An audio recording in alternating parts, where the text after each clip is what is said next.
Hey nerds, Farmer Jesse here. Welcome to Growers Daily, your daily dose of ecological farming insight. It is Friday, April 3rd, 2026, and today we will discuss if the farmer's market is the right place to start farming. We'll check in on our pedal-powered root washer.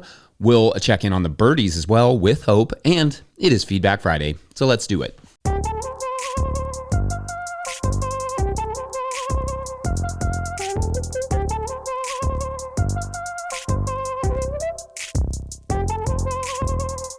All right, happy Friday, everyone. Been a great week of having my voice back. That much is true. Been a good week on the farm as well, as I've got some crops in the ground and going to start another round of lettuce and such today with harvests beginning next week. Feeling good about all that, about that whole spring thing. Feeling good about getting a little rain as well. I do wish the wind would chill, but such is this time of year. Also, the heat could calm down a bit too. Not a good sign if we continue on this trajectory this year for it to be so warm so early. As the spring ramps up for you all, however, we would love to see your 20-second farm video clips, so you can send those along to farmermike@no-tillgrowers.com. Easiest way to do that is just upload it to Dropbox or Google Drive and share it with Mike, and Mike will share it here. Love seeing those. Anyway, it is Friday, which means Feedback Friday, where we explore what you all were saying about this week's topics. On Monday, we did a whole eggplant breakdown and discussed using the lawn for mulch. At Christy Pollock wrote, quote, "Glad to hear your voice is better. Thanks, Christy. Long may it continue." Funny, in my garden here in North Germany, the flea beetles stick to the DK Bohnen. I probably got that right, the fava beans, and radishes, sometimes green beans. The only pest I get is the potato beetle and maybe some sort of bacterial wilt, but maybe just marginal temperature. Oh, and the huge grasshoppers like to hang out in them and the peppers. I do have something that munches the sweet pepper leaves, slugs, get the fruit starting with the dried out flower remnants on the top, end quote. Good stuff. And yeah, slugs can be a pepper problem for some growers for sure. A bit like little hopping deer, grasshoppers are an interesting one because they are the worst for us in a drought. If the grass is stale and dry, they will find the garden for a snack. Again, like the deer do. Otherwise, grasshoppers mostly leave us alone, but I get that. That one can be devastating. At GCC said, quote, "Grafted eggplant is a must in my cool climate. They're just too heat loving. I was shocked at the yield of the grafted plants after Pity, I think maybe my pitiful, own root plants for a year. It's one way to reduce how hot it actually needs to be for growing them. Added cost or work, though. Same with the watermelons," end quote. Yeah, in fact, I've never grafted either of those crops, and my continued failures with cucumber grafting don't give me a lot of hope for watermelons, but good to hear it's worked for you. May be worth a try at some point. You know how I love me some watermelon juice. Truly, I cannot wait for watermelon season. Unrelated to any of the topics, at Wendy Eames writes, quote, "I mean this sincerely. Thank you for staying a human channel. I watch two channels regularly, one being yours. The other channel has started using a AI-generated music throughout. The songs describe what is happening in the video. It's very irritating. It's like a bad Monty Python skit or being in preschool. So really, thank you, end quote. You got it. You're welcome. No AI stuff here. Just Mike and I and some bad jokes. That's a promise. I mean, especially the bad joke part. But yes, I feel like at some point I'm just going to stop going to places like Instagram because the amount of AI videos and such is just making it absolutely worthless. Well done, tech bros. Way to ruin your own products. On Tuesday, we asked if agriculture was the biggest mistake in history. Speaking of biggest mistakes. Plus, we talked greenhouses and cold frames and the mighty useful auger bit. Honestly, I could probably get a week of topics out of the comments on the agriculture stuff alone. The comments said a lot about who we are as a society and the diversity of opinions folks have on this topic who watch this show, which is fun to see. Philip Flom wrote, quote, "In terms of was agriculture a mistake, it's worth keeping in mind it brought us beer," end quote. Indeed it did. And in fact, some historians have argued that beer was part of what led to agriculture and not the other way around. Harvested wild grains left in the rain in a basket, ferment over the course of a week, et voila, you get a buzz and immediately realize the value in trade, in drinking, etc. And because harvesting wild grass seeds, for some sort of beer is slow and not as fruitful, grain production was born. At Rebecca W. stirred the pot nicely with this, quote, "Interesting food for thought. Etymologically," that's a fun word to say, "the word translated as fruit in the Bible, as in the forbidden fruit, is a word that referred specifically to a grain in summer or sumer." I'm not sure how you say that. I theorize, therefore, that the knowledge of good/evil, i.e. the dualistic view of the world, originates with the dawn of agriculture in that part of the world, end quote. I mean, that's kind of an interesting idea. The seeds are the fruit of grass flowers, so At Domgom the Father said, quote, yeah, civilization was a mistake, end quote. I don't know if this is sarcasm or not. I assume it is, but I think it's perfectly okay to ask, did we goof? Millions of people die of starvation and or malnutrition every year all over the world. The planet is headed towards irredeemable biodiversity loss, ecosystem collapse, desertification, etc. I guess civilization, agriculture, all these are simply whatever you make them into.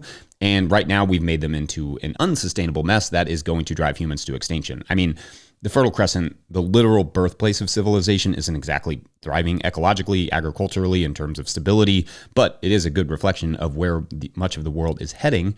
So that's neat. Civilization, resounding success. At Monkey Boy added, quote, native populations being relatively equal is absurd, end quote. You're right. There were actually ancient nomadic cultures that were heavily matriarchal, meaning primarily run by women, but also cultures have never been a monolith. But many anthropologists believe there was significantly more equality in hunter-gatherer societies pre-agriculture. I didn't just make that up. It's not like I was just like, oh, maybe this is an idea. No, that's like well studied. And just think, like if you're into hunting or fishing or I don't know, foraging or anything like that, that could have been your life. Like all of it, pretty much. So I give you permission to question the world that we live in and the stuff that we believe. In fact, tell the history books I sent you. Actually, I owe them some money, so maybe just keep that between us. On Wednesday, we talked mulches, finding them, using wood chips, using leaves, etc. At Tom Welsh wrote, quote, I've been moving the chopped leaves from last fall onto the garden as a mulch. In your video, yours look dry. Mine are wet and heavy. Did you cover your leaf pile, end quote? So no, I actually didn't cover it. They're just still dry. Was a drier winter a little bit, so that's maybe part of it. But also, our leaves never really break down that much over the winter unless I add a lot of water, and maybe that's just because of the mix of oaks and sycamores and stuff that are really thick, not sure. But unless I add a lot of water and some nitrogen, they don't really break down. By midsummer, if I left them that way with the amount of rain we usually get in the spring, they'd probably break down more, but not over the winter. They just stay pretty dry. And one thing I should add is I broke one of my own rules with the leaf mulching that I did this week, which is that they need a little weight on top of them to keep them from blowing away. So today, the plan is to, so long as it stops raining, to fill in some of the gaps and just sprinkle a little of the compost that we have over top to weigh those leaves down and keep them right on the top. Like they're kind of on the surfaces, but the ridges of all those potato things, it's kind of blown off a little bit. At Hope of Dawn wrote, quote, I'm really surprised you didn't mention chip drop for wood chips. That's been my go-to for several years, end quote. And yeah, I probably should have back in the day when I did that episode. The reason I didn't is that it just hasn't really worked for us. So I don't really think that much about chip drop, but we've tried it for years and just never gotten chips, which I think is common in rural areas somewhat. So, but yeah, no harm in signing up for that. I mean, as far as I know. Then on Thursday, we sped up onion planting, talked celery leaf curl, and pillbug / roly-poly management and crop planting. Not a ton of comments that day, which of course means I said everything that needed to be said on those subjects naturally. But Corvid Ravenscroft said they went to Dan Brisebois' talk at the OSU Small Farmers Conference last month and seconded my recommendation to look into his crop planting strategies. Crop planting is just very hard in the first few years, especially if you don't have a ton of growing experience. But again, once the markets are in place and you have some of your own data to work with, it gets a lot easier. Sometimes time is the best ingredient for a good crop plan. Anyway, thanks as always for all the good insight this week, friends. It's been a fun first week of having the full voice back, and I appreciate you all hanging in there with me while the voice recovered. Anyway, we're going to take a quick break. When we come back, we're to start with marketing and a little update on the foot-powered root washer, but not at the same time. I don't think. We could try that. We won't try that. BRB. Today's episode is brought to you by GrownBy. Grow smarter with GrownBy, the farmer-owned cooperative. GrownBy is the platform for online sales of everything, custom and traditional CSAs, halves of beef, flower bouquets, wholesale to restaurants, and now GrownBy supports in-person sales too. Their new app, GrownBy Register, you can supercharge your market and farm stand, finally bringing together your online and offline sales and customer data. GrownBy is proud to make local food accessible by processing SNAP benefits online and in person right within the app. GrownBy helps you put your best food forward. Schedule a demo at coop.grownby.com/no-till. That's coop.grownby.com/no-till. All right, back to the show. If you, the listener or viewer, are enjoying this podcast, getting even a small amount of value from it, consider supporting our work over at patreon.com/no-till-growers. I will try to get to questions from everywhere the questions come in, but I will always get to your Patreon questions. Now, what I'm going to do for the next couple of weeks is answer 2 Patreon questions in this middle segment to catch up after 3 voiceless weeks because we're a little bit behind. So today's first Patreon question comes to us from Patreon member James Webb, who writes, quote, I am a first-year market farmer just getting established this year and have found many of your videos extremely helpful. Any considerations or prior videos you can point me towards in order to establish a restaurant customer base, or should I just focus on growing for the first year and not so much of the sales, end quote. All right. Thank you. And although we have definitely done several segments on selling to restaurants and no doubt could put a good compilation together at some point on that subject, I don't generally think it's the best place to start unless you have a decent amount of growing experience. Not saying it can't work, but restaurants are big on consistency, so you have to make sure you know what you're doing. Otherwise, a first meh impression may be hard to shake later on. So yes, in general, I recommend starting at a farmer's market. There is just so much less pressure to perform while you spend that time developing your growing chops. What's nice about a farmer's market is that there is not necessarily any specific expectation from customers. You bring what you have, and if you don't have something available that you had hoped to, it's not really a big deal. Only you know that X crop didn't succeed, and you don't have a chef annoyed with you because they have to scramble to replace the produce they were expecting to get. Now, does that mean that you should not start dabbling in restaurant sales? No way. Feel free to just start touching base, maybe bring a few samples, see what they're looking for, build a rapport. But in general, until you have a lot of growing experience, I feel like the farmer's market and or farm store are really the best starting points. Things like restaurants, CSAs, they're just more complex and they just require more experience. So thanks, James. Great question. And apologies for how long it took me to get to it. Stupid voice. All right. Our second Patreon question comes to us from Kaylin Gruber, who writes, quote, hey, Jesse, I recently watched a video from 4 years ago where you were trialing a foot pedal root washer. I'm wondering if we could get an update on how that worked out and if you are still using it. Were any adjustments made, end quote. All right. Great question, Kaylin. So we do still use it, but because we stopped doing the farmer's market 2 years ago, we don't use it quite nearly as much as we used to. So I haven't done a whole lot of improvement to it that I had planned to do because we just, it just dropped in priority. However, here are some things I will say. Since that video, we did extend it about 6 inches from the wall because it's just hard to reach under the sprayer when it's so close to the wall. 2, we did add a small catchment tank that leads to a flower bed that's not in a great place to really, reuse the water, but at least that way the gravel underneath of the foot sprayer is not becoming a pond every wash day. That's not very fun. 3, it's a very wet job. We had planned to put a little screen of some sort that would be adjustable to height that would block your body from getting absolutely soaked right in front of it, but we haven't done that, so we just wear our Grundens and that works. 4, using a black poly pipe would be better than the PEX pipe we used, but the PEX pipe this feels like it's some sort of weird tongue twister, but the PEX pipe has held up pretty well, largely because it's not in the sun. PEX is not UV treated, so the black UV treated stuff would be better. 5, I always wanted to put a split on there so that I could also, attach another hose for washing bins, because sometimes it's just nice to have, like a hand option there without dragging a hose over there. Because there's already a hose there. Just something flexible that I could move around and spray off bins or wash random things, or maybe even a softer nozzle for things like radish greens so they don't get damaged. Otherwise, in terms of efficiency, it has absolutely had the intended effect, 100%, but like all tools, it could always be improved upon. So I hope that's helpful. Otherwise, we're going to take one more quick break, and when we return, we will be returning for the birds.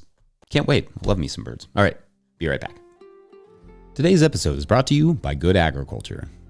Good Agriculture handles farm bookkeeping and tax filing, so there is no scrambling at tax time. They keep your books clean and up to date and show you where your farm's finances stand. If you're behind, they'll get you caught up. They also help farmers find funding and stay ahead of grant deadlines. You run the farm, they help the business. Learn more at goodagriculture.com/info. That's goodagriculture.com/info. Today's episode is brought to you by Rimmel Greenhouses. Whether it's tomatoes to market, flowers in the spring, or your family's harvest, growing in a greenhouse protected from the weather provides the right environment that you need for a harvest that you can count on. Rimmel greenhouses are designed for durability and offer the quality that you need to grow productively year-round. Visit rimmelgreenhouses.com to get a quote today. If I may editorialize for a second, I own a Rimmel tunnel. I love it. We built it ourselves, and I really appreciated the quality of the tunnel as well as the customer service we received in the process. So make sure to check them out.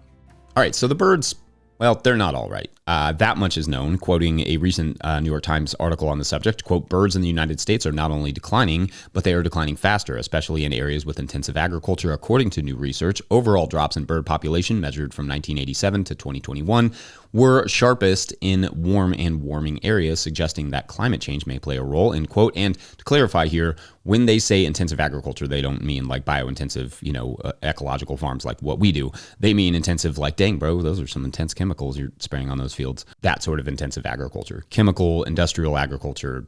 We've had this conversation in regards to birds more than once on the show. And anyway, we don't have to hash that out, all the statistics here. We're losing bird species. We're losing populations of those species. We're just losing birds by the boatload. And that sucks. That sucks for natural pest protection. That it sucks for biodiversity. It sucks for ecosystems. It just sucks for birds and bird lovers like myself. But one of the things that stuck out to me reading that article, and really anytime I read papers on bird declines, is bugs. We just don't have enough bugs for the birds anymore. Going to quote that Times article by Katrin Einhorn again, quote, in 2023, a study on European birds found that agricultural intensification, in particular pesticides and fertilizer use, was the main driver for most population declines, especially in birds that ate invertebrates such as insects. Many scientists believe that trouble in the insect world, where declines are much harder to quantify, is creating trouble for birds. Most terrestrial bird species in North America depend on insects at some point in their life cycles, often when they are young. One study found that 2.9 billion birds lost since 1970 came from species that depended on insects. Those that did not rely on insects actually increased by 26 million in a 111-fold difference, it found. So I'm just going to read that one sentence again. One study found that 2.9 billion birds lost since 1970 came from species that depended on insects, like bugs. So that's just like a wild reality. We are seeing a loss of bugs, and with a loss of bugs, a loss of birds. Now, there are other reasons that birds are in decline. For instance, they straight up run into glass buildings and at alarming numbers, with estimates as much as 1 billion birds per year dying, that sort of surprise death. Birds getting eaten by cats, not my cat, of course. She's old and lazy and a princess, but definitely other cats, mean ones. But the loss of bugs is always something I think about because, hey, we as growers can all actually have a pretty immediate effect on that one. Everyone listening here can plant some flowers, if even on like a small windowsill, to feed some buggies, so the buggies can feed the birdies. I'm not saying we can save millions of birds that way, but we could save some, and the beauty is that we might also get a load of garden benefits from it. Also notably, as we learned when we spoke to Becca Radomski-Bish with the Cornell Lab of Ornithology in June of last year, we've lost a boatload of grassland bird species, mowing for hay, in other words, but also just road-to-road agriculture has taken a number of birds from us, giant lawns, etc. Those things, anywhere we're not leaving tall grass for them to survive and breed in, we're losing those species. I somewhat pride myself on the fact that our farm has had 3 years running where I've heard the bobwhite quail in our wild back acreage. And although I'm sure that area sort of drives our neighbors nuts because of how wild I keep it, I feel proud to have a less kempt area that I now mow only well after the breeding season because, just bobwhite quails. It's a disappearing thing that we have on our farm because of the way we're managing it. The number of wildflowers back there has also, blossomed, providing birds not only with habitat, but food for insects. So maybe those of us with acreage can find little, patches here or there to keep just a little bit wilder this year as well. Anyway, I love when doing our part is so incredibly simple and fun. So I hope you all are inspired to save some birds this year like I am by helping the bugs. I love bugs. I love birds. I don't want to see a world where we just have a handful of bird species left. I want to see a world where the bird species that ornithologists and bird watchers consider rare are no longer that rare. Let's make bird watching less challenging again. Now, there's a slogan. I think that's it for this Friday. Don't forget, No Till Growers is a nonprofit 501c3, so donations are tax deductible and greatly appreciated. Please make sure to like and subscribe and or follow wherever you're getting this podcast. That is an easy way to help us out as well. Enormous thank you to all of our show sponsors. And if you'd ever like to sponsor this show, you can reach out to Farmer Michelle at notillgrowers.com. Huge shouts to Willie Breeding for the theme music, Mike Hilbert for the production help and editing, and my wife Hannah for absolutely everything in the world. Also, shouts to Epidemic Sound for the background music that you can hear.